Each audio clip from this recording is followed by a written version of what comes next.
Le gouvernement est en train de se battre justement parce qu'ils ce sont des inspecteurs des impôts, donc ils connaissent très bien les mécanismes, etc.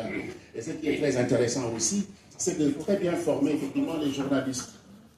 J'ai un professeur qui s'appelle le professeur Djibril Samb, qui nous enseignait effectivement que le journaliste doit être extrêmement bon pour pouvoir comprendre et informer. Je parle sous le contrôle du doyen Lansidé, que je connais très bien. Donc vous aurez du mal en Afrique, parce que tout est corrompu. Tout est corrompu. Tout. Et vous avez parlé de la conspiration du silence. On se tait. Je suis philosophe. Il y a ce qu'on appelle la théorie de la dépendance. On est nourri dans la corruption et on maintient les chefs d'État au pouvoir.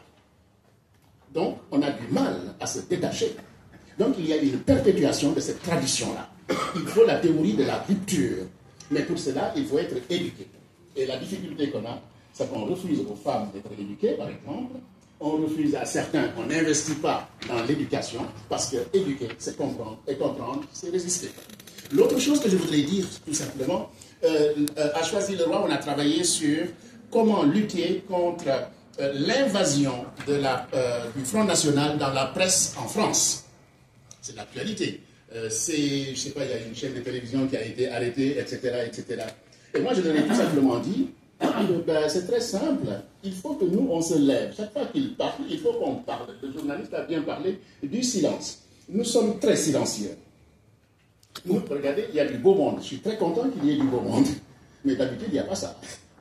Là, il y a du beau monde. D'habitude, vous faites une conférence, vous avez 10 personnes, 15 personnes, 20 personnes. Mais si chacun se levait et lève le doigt, ils comprendront que l'immigration est une chance parce qu'ils profitent plus de nos économies que nous.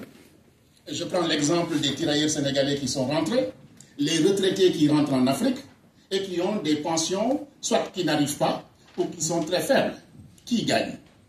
Qui gagne? C'est l'Europe qui gagne. Ça, c'est la réalité.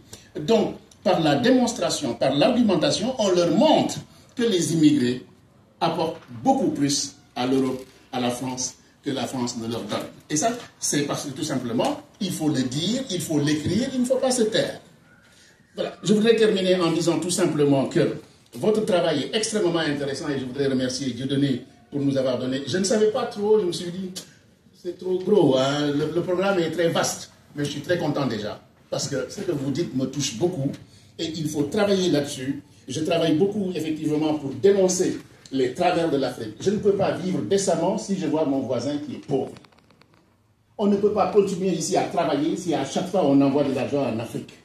Mais c'est très dur ici en France. Mais on continue toujours à envoyer. Et ils volent, ils volent, ils volent. Et on voit ce vol-là et on ne peut rien dire. Il est temps que l'Afrique parle à l'Afrique. Il est temps qu'on se réveille. Il est temps qu'on bouge. Il est temps qu'on fréquente les gens qui savent. Il est temps qu'on se parle. Merci.